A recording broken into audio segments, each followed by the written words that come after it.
সকলকে আমার আন্তরিক শুভেচ্ছা ও ভালোবাসা জানাই। তার সঙ্গে জানাই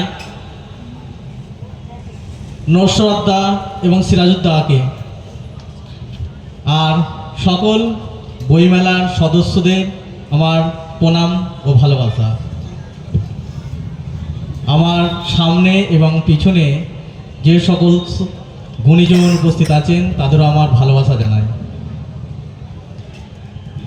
আমি সাধারণত সমাজের শেষ প্রান্তে মানুষ যেগুলো খেটে খায়, ঘাম ঝরিয়ে, তাদের নিয়ে আমি গল্প কিংবা কবিতা লিখি। এবং আমার কবিতার আজকের নিবেদন অন্ধকার চিৎকার। এক ঘর বারান্দা, অন্ধকার থেকে হাজার চিৎকারের মধ্যে একটা চিৎকার ছুটে আসে, কেবল একটা চিৎকার। চিৎকারের কোনো ডাক নাম ছিল না। উলঙ্গ শরীর, দেহের চারপাশ জমে উঠেছে রক্তের ছোপ। অপরাধটা এখনো অজ্ঞাত। পিছুন পিছুন ছুটে আসে হিংস্র মানুষের দল। যতটুকু জেনেছি আর বুঝেছি, এদের ঠিক মানুষ বলা যায়? অন্য আর একদল মানুষ নীরব দর্শক, বিষয়টা নিয়ে খুব উপভোগ করছে। আচ্ছা, এদের কি ঠিক মানুষ বলা যায়? মন্দিরের পুরোহিত, গির্জার পোপ, মসজিদের মৌলবি চিৎকারে চোখের সামনে দিয়ে ছুটে যাচ্ছে। মোড়ের মাথার চায়ের দোকানে ওরা টেবিলে গীতা, বাইবেল, কোরআন, বিভিন্ন ধর্ম গ্রন্থ আলোচনা। দোকানের কর্মচারীর চোখের জল ঝরে পড়ে গরম গ্লাসে। হৃৎপিণ্ডের দেয়ালে কতটা আঘাতে চিৎকারটা দুফুটো জল ঝরাতে পারছে? একটাই প্রশ্ন,